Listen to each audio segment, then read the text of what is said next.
Hi guys.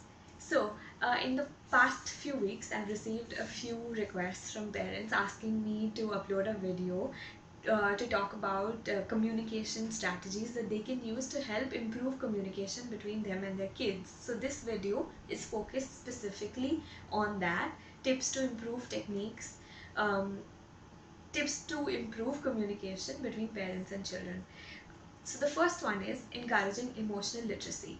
Now, in a world that's focused on IQ development for far too long, this one is a game changer simply because um, developing emotional intelligence has been proven by multiple research studies that it's extremely important in developing good social relationships.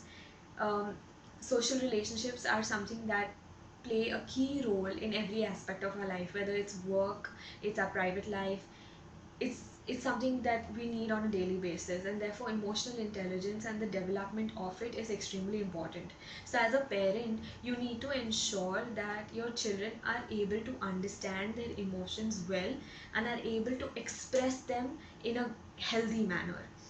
If you notice that your child is throwing a lot of anger tantrums, or is irritable, screaming, shouting, hitting, banging doors, not talking to anyone, not eating, all these are maladaptive ways of expressing your emotion. You need to, and it's very important that you sit down with them and understand the underlying reason for their anger, because anger is not an emotion, it's an expression of an underlying deeper emotion.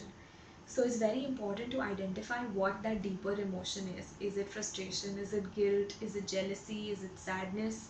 Understand what that emotion is, and once you do, you'll be able to know how to express it or manage it better. Now, as a parent, it's also very important to realize that if your child is displaying maladaptive ways of expressing their emotion, it's possible that somebody in the house is using those same maladaptive techniques, and that is where they've learned this from. So, if either you or your partner are used to express your anger or sadness by screaming, yelling, shouting, your child is going to observe you and learn it from you and then do the same. So, to teach emotional literacy to your child, you first need to understand it yourself. That is very important. So, that's number one, encouraging emotional literacy. Number two is um, parallel conversation. So by parallel conversation, what I mean is it's very difficult to sit down face to face and expect a conversation to flow unless it's an interview situation or something like that, which is not an organic conversation. So it's far easier to facilitate a conversation with your child when you're doing something. So whether it's cooking, cleaning, driving, baking, when you're already engaged in another activity together, it's easier to flow a conversation in that environment. So always talk during the in-betweens of life.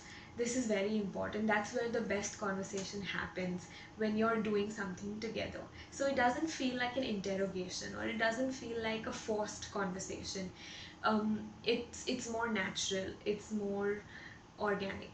So talk during the in-betweens of life. And the final number three is um, talk about yourself. So I have a lot of parents who come to me and say that, I have no idea what's happening in the lives of my child.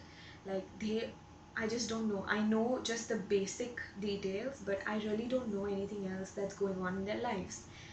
And this usually happens when we don't talk about ourselves to our child, when we act as an authority figure instead of trying to be as a friend to your child.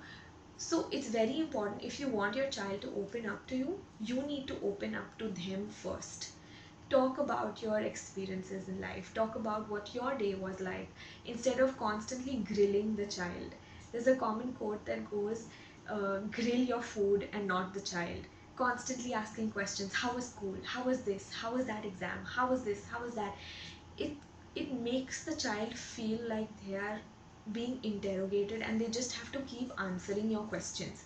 It's very straining for them, and it's not a fun conversation to have.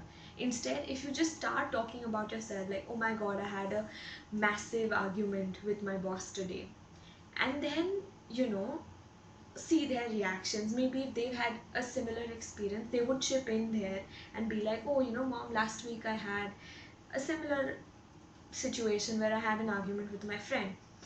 This is more natural, you know, it's a more organic conversation.